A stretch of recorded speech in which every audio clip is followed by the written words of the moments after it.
Merci d'être avec nous sur Al24 News au sommaire de l'actualité de ce dimanche 15 janvier. Un citoyen palestinien est froidement abattu par les forces de l'occupation sioniste près de la localité de Silwad, portant à 12 le nombre de Palestiniens tombés en martyrs depuis le début de cette année.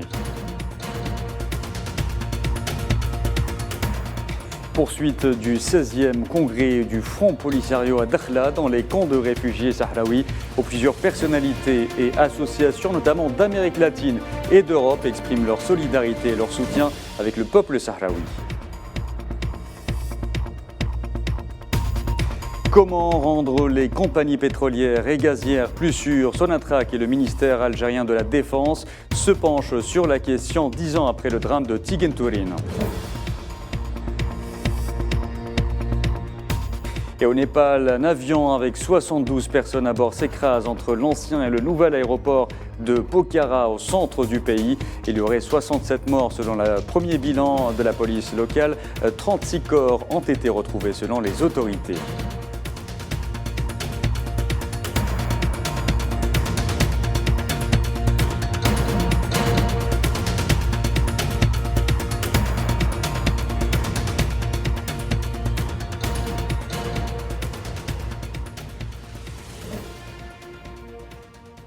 Bonjour à tous. Un Palestinien a été tué ce dimanche par les forces de l'occupation sioniste près de la localité de Silwad, à l'est de Ramallah. Il s'agit d'un citoyen palestinien âgé de 45 ans qui a succombé à ses blessures causées par des tirs à balles réelles de l'armée sioniste. À noter que 12 Palestiniens, dont 3 enfants, sont tombés en martyrs depuis le début de cette année.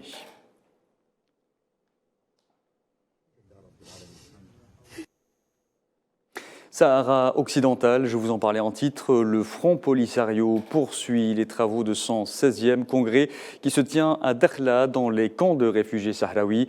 Hier, plusieurs personnalités et associations d'Amérique latine et d'Europe ont exprimé leur solidarité et leur soutien avec le peuple sahraoui qui lutte pour son droit à l'autodétermination et à l'indépendance.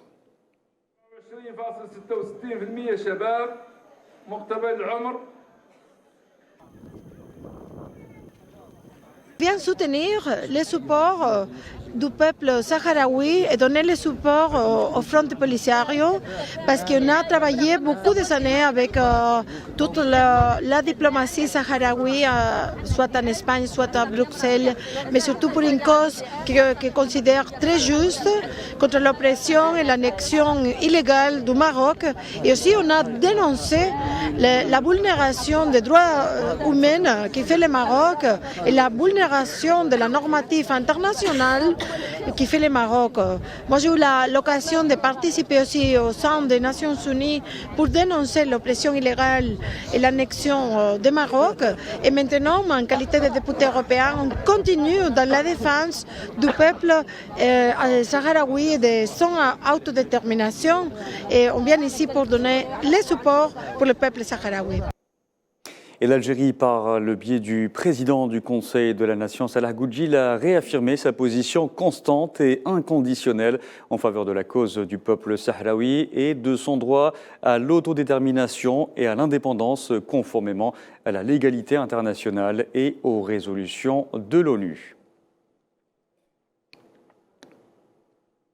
Et lors de son 16e congrès, le Front Polisario a appelé la communauté internationale à agir pour accélérer la libération de tous les prisonniers civils sahraouis détenus dans les geôles marocaines et mettre un terme immédiatement au pillage intensif par le Maroc des ressources naturelles sahraouis. Neila Hamouda. Plus de 2000 délégués et 300 personnalités étrangères d'Afrique, d'Amérique latine, d'Europe et d'Asie y prennent part au 16e congrès du Front Polisario dans le camp sahraoui de Dakhla, un événement qui marque l'entrée de la lutte armée du peuple sahraoui. Cette reprise de la lutte armée se traduit par une position populaire nationale sahraoui globale, rejetant l'occupation illégale.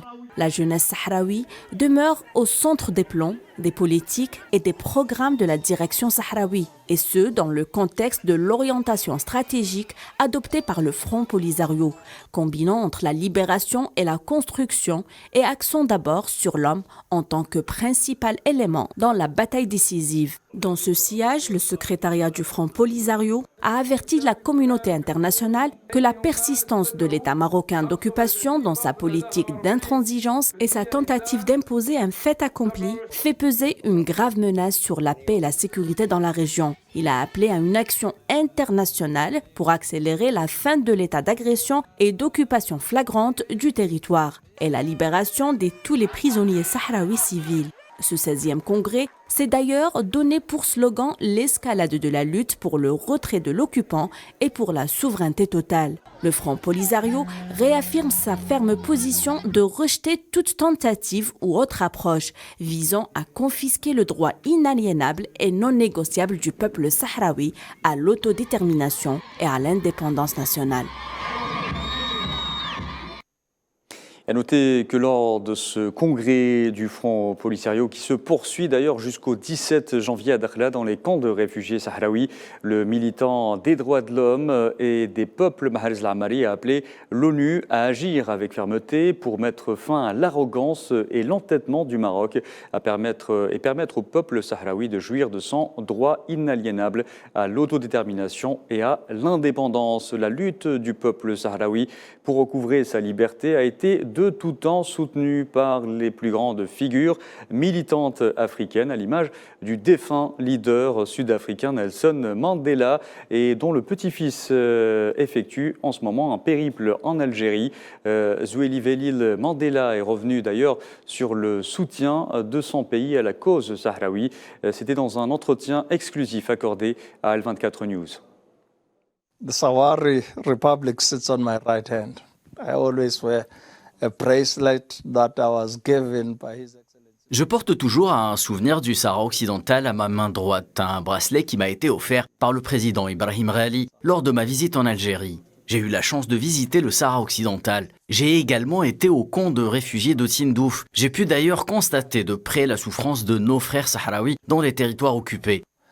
And therefore, I promised that I would live the rest of my days. Depuis, j'ai pris l'engagement de consacrer le reste de ma vie à la défense du Sahara occidental. And it is heartbreaking that it could be one of our member states. Ce qui est malheureux, c'est qu'un membre de l'Union africaine soit l'occupant. Western Sahara. And I think this issue needs to be dealt head on. Je pense que ce problème doit être traité comme une priorité. En tant que Sud-Africains, nous défendons le droit du peuple sahraoui à l'autodétermination. For self-determination for the Sahrawi Republic. Zweli Mandela, que vous avez certainement remarqué si vous avez suivi la cérémonie d'ouverture du championnat d'Afrique des nations de football qui abrite l'Algérie, est aussi revenu lors de ce même entretien sur la lutte qu'a livrée l'Algérie pour sa libération du joug colonial français. Continuez d'être l'étincelle qui illumine le continent africain. Beaucoup d'entre nous ont une haute opinion de l'Algérie car vous avez toujours été un modèle. Vous avez sacrifié 1,5 million de martyrs pour votre liberté. Vous ne vous êtes pas arrêté là, mais vous avez poursuivi votre soutien aux pays les plus pauvres du continent africain dans leur lutte pour la liberté. Et je pense que c'est ce genre de gouvernance et de leadership dont nous avons besoin en Afrique. Je vous en parlais en titre, 10 ans après l'attaque terroriste qui a ciblé le complexe gazier de Tigentourine dans la wilaya d'Ilizi en Algérie et qui a occasionné des pertes humaines et matérielles considérables. Le groupe pétrolier Sonatrach organise ce dimanche à Alger une journée d'études sur les défis sécuritaires des compagnies pétrolières et gazières. Cette journée est coprésidée par le ministère algérien de la Défense. Et notre journaliste Mohamed Wali Belchaban suit pour nous cette journée d'études. Mohamed, bonjour. Abdelkader, bonjour. Mohamed, nous sommes à la veille du 10e anniversaire de cette tragique attaque terroriste. Les compagnies pétrolières et gazières sont la cible dans beaucoup de pays, d'ailleurs, producteurs d'hydrocarbures, d'attaques dans ce genre. Quelles sont aujourd'hui les solutions posées sur la table afin d'y remédier ?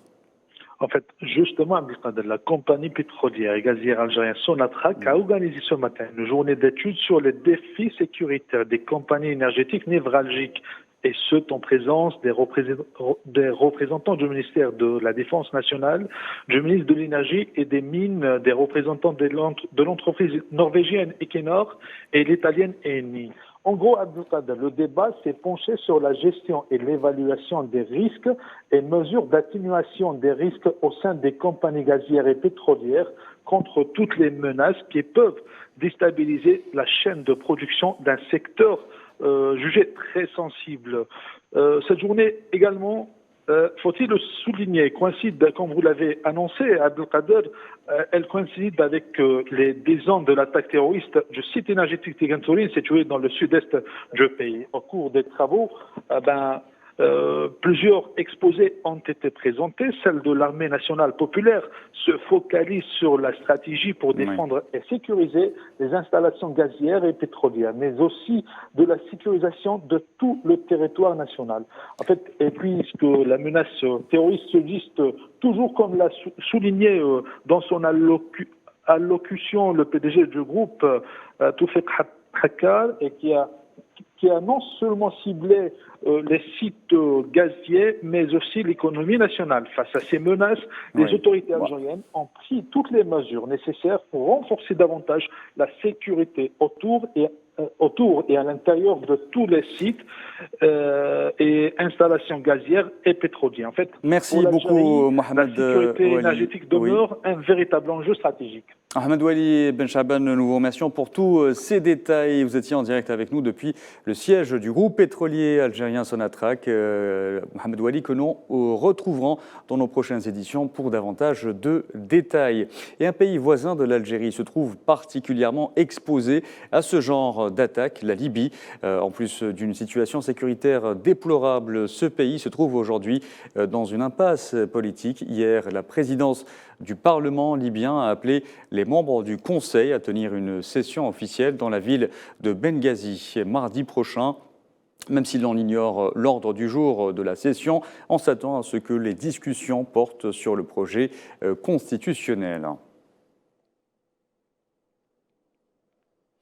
Le ministère iranien des Affaires étrangères, le ministre iranien des Affaires étrangères, Hossein Amir Abdullahian, est arrivé hier à Damas dans le cadre d'une visite officielle au cours de laquelle il a notamment rencontré son homologue syrien, Faisal Maqdad. Les deux hommes ont animé une conférence de presse conjointe abordant notamment le contexte sécuritaire tendu dans la région.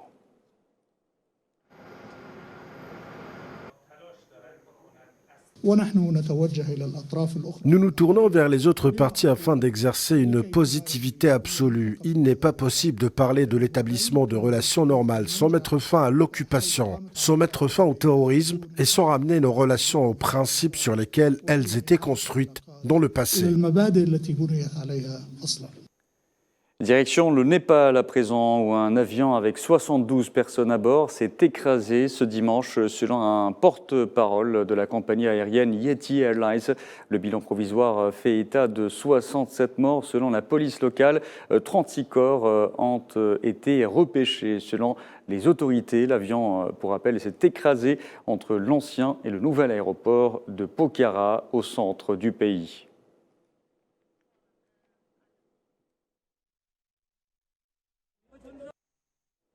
Allez, c'est l'heure de parler sport à présent et football pour évoquer le championnat d'Afrique des Nations des joueurs locaux. Une seule rencontre au programme ce dimanche. Elle opposera Madagascar au Ghana à 20h au stade Hamlaoui de Constantine pour le compte de la première journée du groupe C.